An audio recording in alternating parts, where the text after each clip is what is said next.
My name is Evergreen Ford-Covington, and I am a resident of Columbus, Georgia, lifelong resident of Columbus, Georgia, and I am a member of the First African Baptist Church.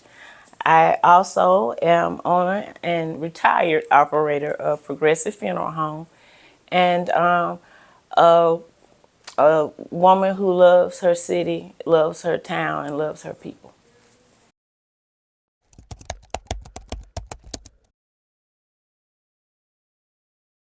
To me, Women's History Month means idolizing and lifting the women in my community, past, present, and future, and giving us an opportunity to shine just a little bit during these 365 days of what the world offers yearly.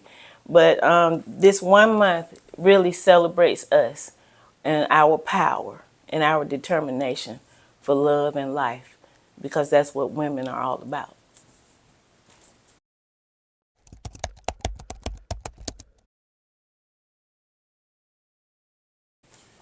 My person of inspiration is someone that I simply adore, Mrs. Lula Tucker Smith. I want to say about 25 years ago, I had the opportunity to begin working on kitchen detail with Miss Lula.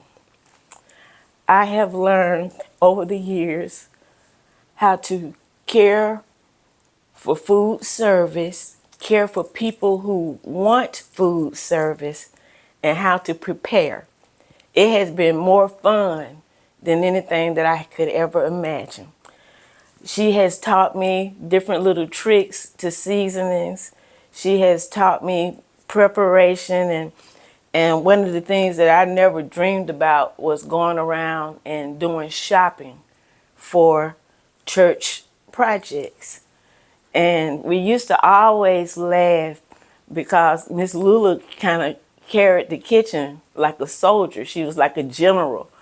And I see where it comes from now. I laugh at myself because I have turned into that same general when people come back in the kitchen. We want to keep things clean. You can't come inside the kitchen area. It's just so much fun to relive what she brought and try to generate it into the new phase of serving food at the church and preparing. She did it all with love. She did it with funny. And it was just, like I said, it was just exciting time when I knew that we had to do preparation and do some service at church or what any kind of detail that we were doing. I am in several clubs with her, and whenever it's a food detail, I'm always going to jump on with her because I just love doing it.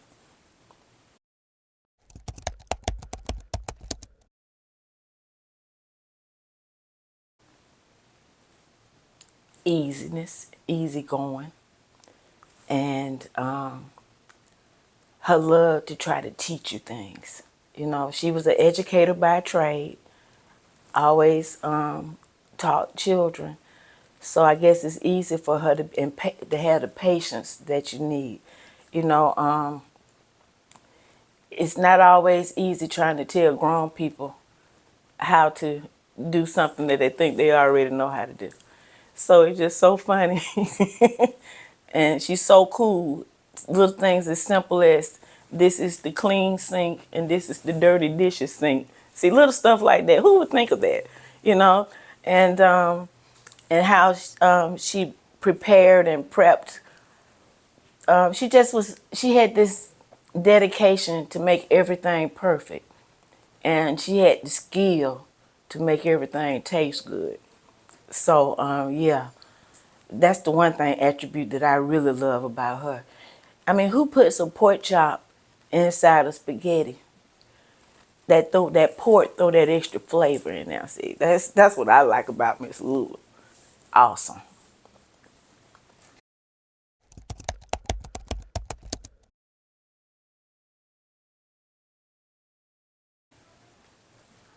For us to get as many women as we can and girls to form a big circle and hold hands and take maybe 15 minutes to tell ourselves that we love each other, we love ourselves first, and that because we have the power of what God puts in us, that we can all, if we came forward, we can make this world a better place. That's the one wish I wish that the powers that be would really hear the women, because I think that we listen with both our hearts and our heads. It's just not all masculinity. And I wish that I wish we could take over the world and put it in its place. That's my wish for all the women and girls around the world. That's a crazy wish, but that's what I wish.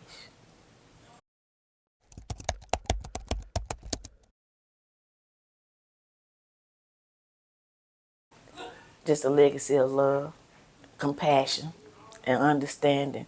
That's what, as females, that's what we need. That's the only way we can lift each other and lift ourselves. Compassion, love for one another. That's the legacy I want to leave. I want you to be able to say, well, Elise Green loved me the best she could. I tried to give everything that I thought you might need, some of your wants, and I hope I lifted you to where you want to be. That's my legacy, that I gave you what you needed to be with the best you could be.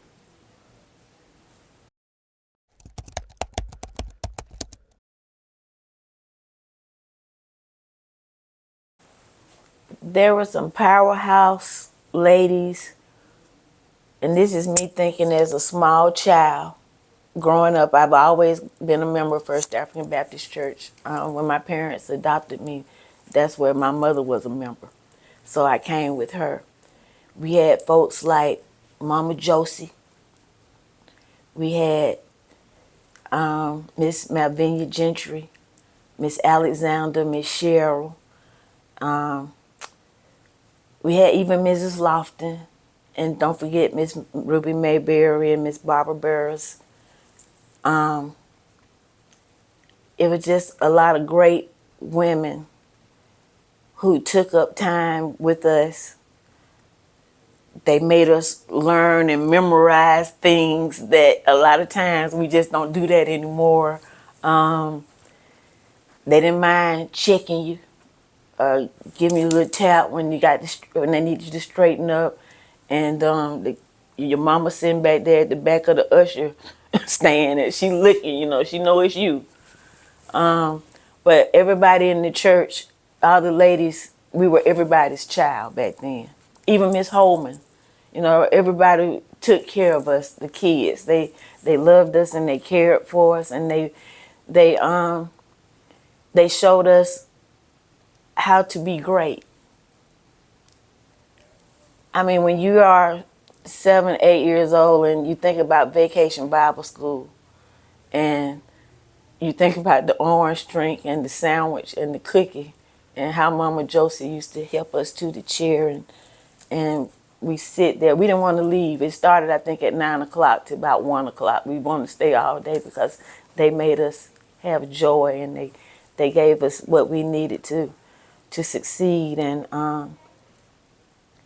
I think the biggest thing is love. That's what we're missing nowadays. They loved us, genuinely.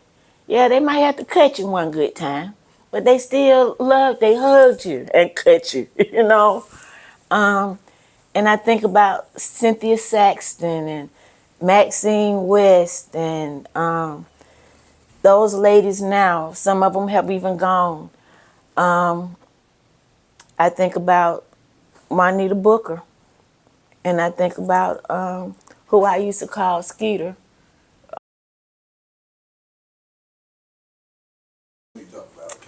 Yeah, I'm sorry, Wheeler, Miss Wheeler. Those were gracious ladies. My mama, Josephine Ford, I think about her, Miss Coleman, both Miss Colemans, Ethelyn and her mother. Lovely.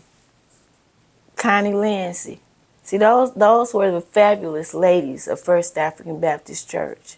They came from all genres. Most of them were educators, but you had a little bit of everything else up in there as well. And they knew how to carry themselves. When they talk about the Gilded Age, I think about First African back in the 60s. It was almost Gilded Age because with the hats, the pageantry, just beautiful. Yeah. I'm looking at my grandma behind you. But yeah, First African, the women of First African, they have always carried the church through programs, through organizations. I'm a member of Century Club, and that was came apart by women. And Miss Lowe, you know, they were all powerhouses. And they will forever reign and live on in the hearts and in the shadows of First African Baptist Church.